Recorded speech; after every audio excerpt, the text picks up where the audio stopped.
সিজদার রাতও ভোর হয়, নেশার রাতও ভোর হয়। হ্যাঁ, আজ রাত যে যুবক আল্লাহকে সিজদা দেয় তারও ভোর হয়, যে মদের নেশায় পড়ে থাকে তারও কি হয়ে যায়, ভোর হয়। স্বার্থপর এই দুনিয়া যুবক, নওজওয়ান মনে রাখো, স্বার্থপর এই দুনিয়া কারো কথা মনে রাখে না, কারো জন্য থেমে থাকে না। আমি এই পরশুদিন দেখছি, গতকালকের আগের দিন সকাল 6:30 বাজে আমি আমার বাজারে, ময়নামতি সাবের বাজার, ওইখানে দেখছি একটা হাইয়েস্ট গাড়ি একটা ট্রাকের মুখোমুখি হইয়া, হাইয়েস্ট গাড়িটার ড্রাইভারটা জাগাত তারে বাইরে করছে টাইম না হেসরাইয়া, কিছুক্ষণের মধ্যে লোকটা মারা গেছে। আমি একটা জিনিস খেয়াল করছি, অনেকক্ষণ তাকাইয়া আমার সাথে ড্রাইভারের আমি বললাম, কি স্বার্থপর এই দুনিয়া, একটা গাড়ি কেউ তার জন্য থামলো না, কারো হাতে সময় নাই, সবাই হরন দিয়া সাইড করে এমনে হেমনে করে সব চলে যায়, কোনো ড্রাইভারও থামে না বন্ধু, যে একটা লোক তো মরে গেছে, আরে মরে গেছে, তুই মরে গেছ, আমার হাতে সময় নেই। এই জন্য স্বার্থপর এই দুনিয়া, বড় স্বার্থপর, হয় কারো জন্য থামে না, কারো কথা অপেক্ষা করে না। চলতে তোমার কথা কেউ মনে রাখবে না। তুমি যদি নষ্ট হয়ে যাও, তুমি যদি কবরে আযাব হয়, তোমার যদি জাহান্নামের আগুন তোমারে পুড়তে হয়, আল্লাহর কসম বন্ধু, তোমার পতন তুমি করে দিলা, নিজেরে নষ্ট তুমি করে দিলা, শেষ পর্যন্ত দেখবা কেউ তোমার কথা মনে রাখবে না। এই পৃথিবী ধোঁকা, ধোঁকা। চলো এই জন্য আল্লাহর দিকে ফিরে আসি।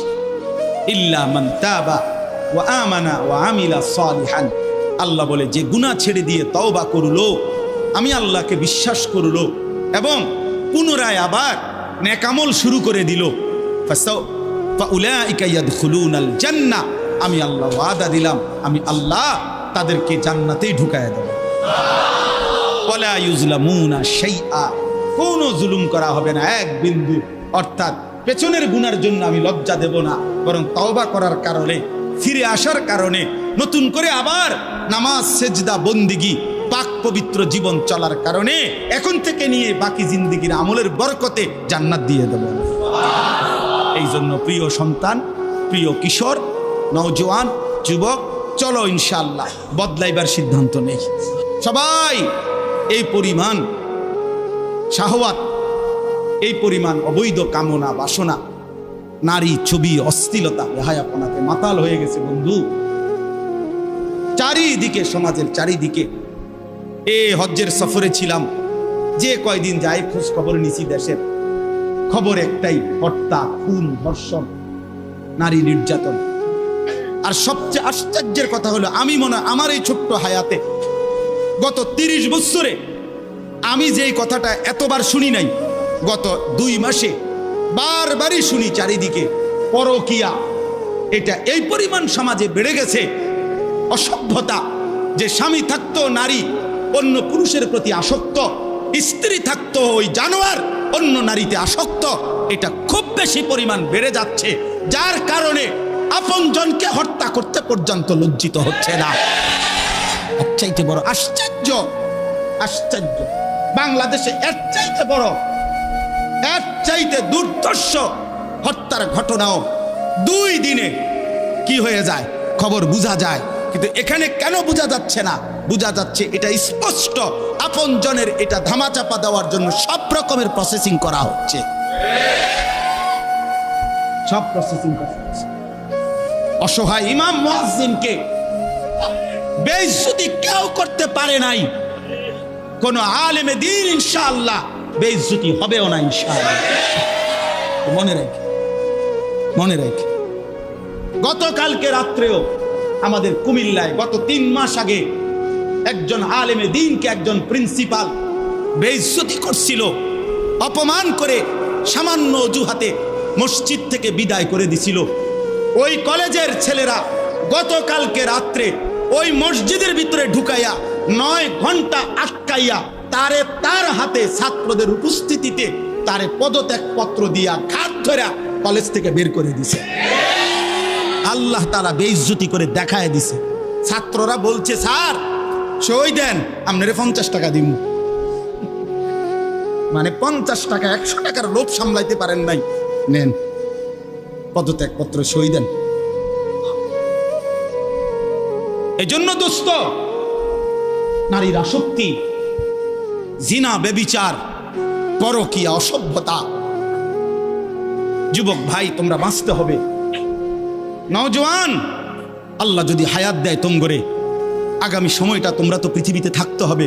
এই সমাজ, এই দেশ তো আলাদা করতে পারতা না, তুমি তো এই জমিন ছেড়ে দিতে পারতা না বন্ধু। সম্পদ যদি হয়, তোমরা সব ছেলে তো একসাথে চাঁদের দেশে যাইতে পারতা না, আরেকখানে যাইতে পারতা না। এই সমাজ নিয়ে বাঁচতে হবে, এই দেশ, এই মাটি, এই এলাকা নিয়ে তো তোমাদেরকে বাঁচতে হবে ভাইয়া।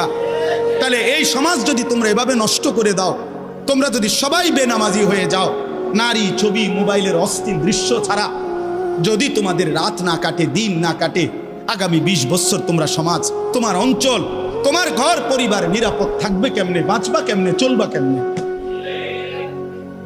চলবা কেমনে বলো ভাইয়া?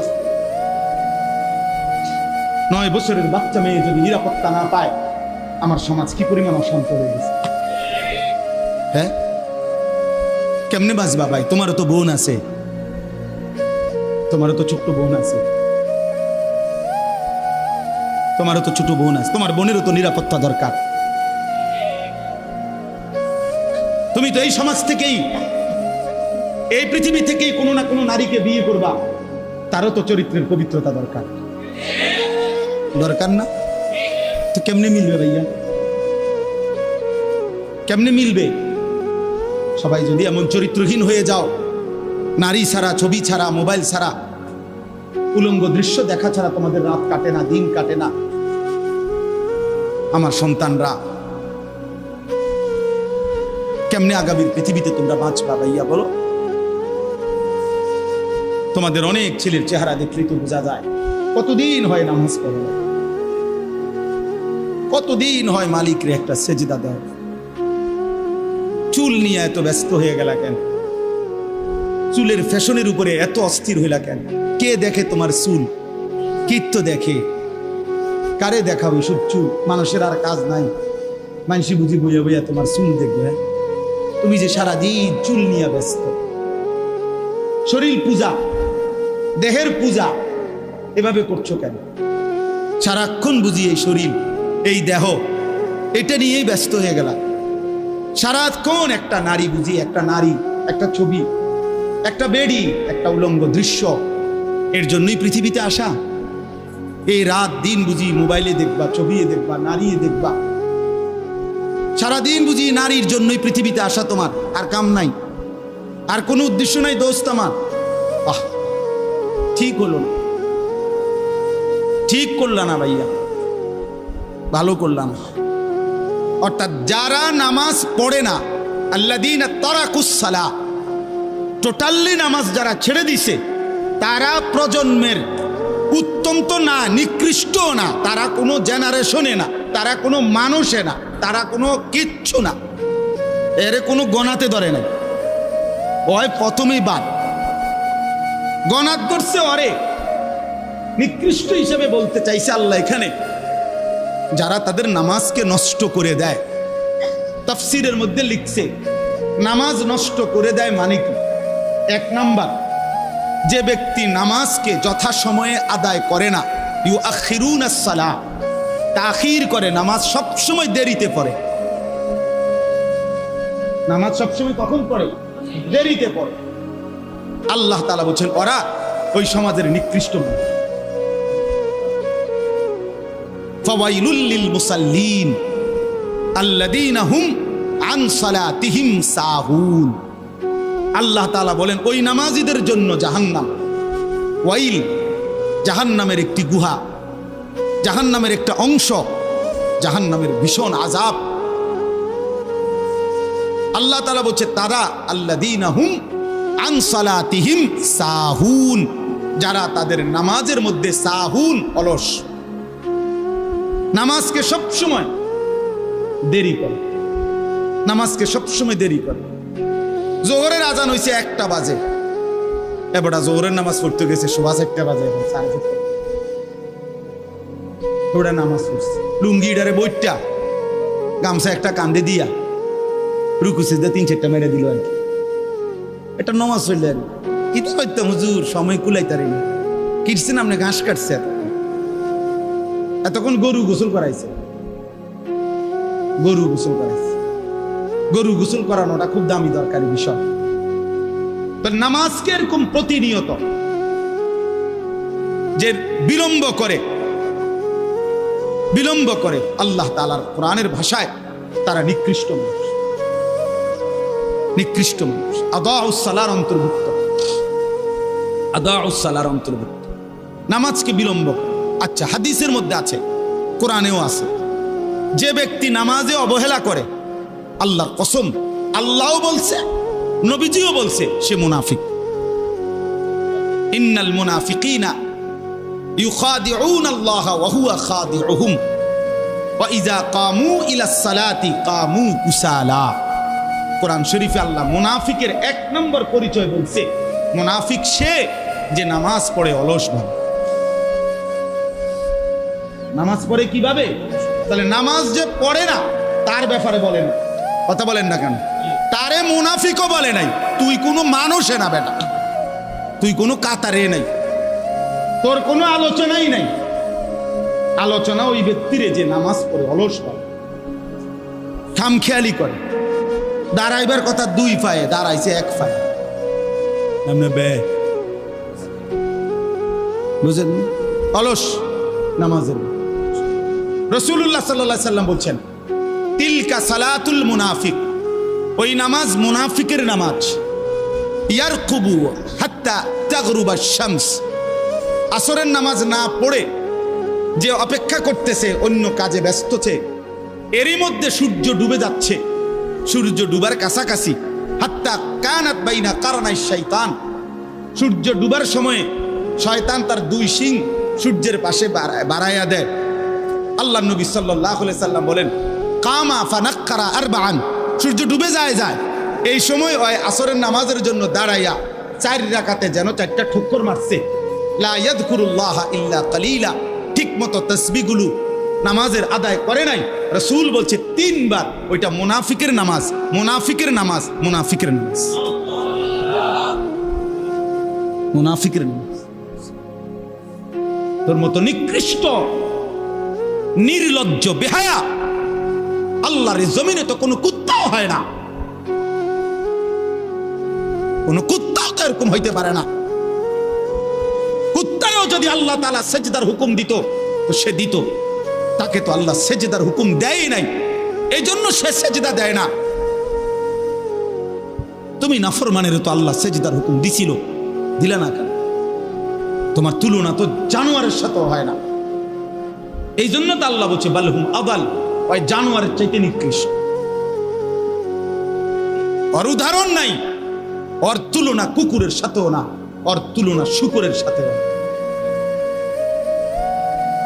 আল্লাহর কোন সৃষ্টির অন্তর্ভুক্ত না। বলো মিয়া, এত বিবেকহীন কেমনে হইলা? আফা হাসিবতুম আন্নামা খালাকনাকুম আবাসান, কি ভেবেছো বান্দা আমি তোমাকে অনর্থক বানিয়েছি? তোমাকে আমি একদিন, আমি আল্লাহ 1 সেকেন্ডে চাইলে পারি, কুন ফায়াকুন, আমি হও বললেই হয়ে যায়। সেই আমি 9 মাস কেন লাগাইলাম? 9 মাস লাগাইলাম। আরে বলো কি বান্দা, নিজ হাতে খালাকতুহু বিয়াদিয়া, আল্লাহ বলেন আমি আমার নিজ কুদরতি হাতে আমার বান্দাকে আমি বানাইছি, আমি বানাইছি। বড় যত্ন করে 1 ফোঁটা নাপাক পানির মধ্যে এত চমৎকার ডিজাইন পৃথিবীর কেউ কল্পনাও করতে পারে না। ইন্না খালাকনাল ইনসানা মিন নুতফাতিন আমশাজ, বীর্যের 1 ফোঁটা থেকে আমি আল্লাহ তাআলা মানুষকে বানিয়েছি। এত সুন্দর চমৎকার নাক কান ডিজাইন। কোন পানির 1 ফোঁটার উপরে, 1 ফোঁটা পানির মধ্যে কেউ কোনো ডিজাইন করুক, কি দিয়ে করবে? পানির উপরে ডিজাইন করে কেমনে? আবার রব্বুল আলামিন বলে সেই পানির নাপাক ফোঁটা দুর্গন্ধযুক্ত, আমি তার মধ্যে এমন সুন্দর একটা ডিজাইন করেছি।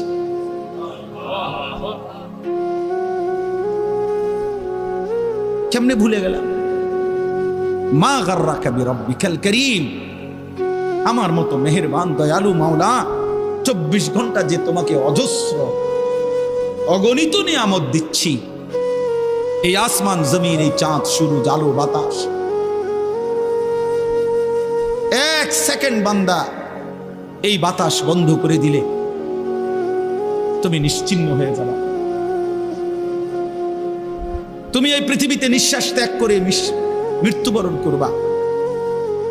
একটা নিঃশ্বাসের জন্য তুমি এতটা মুখাপেক্ষী আমি আল্লাহর কাছে, সেই আমাকে একটা সিজদা দিবা না? সেই আমাকে একবারও ডাকবা না?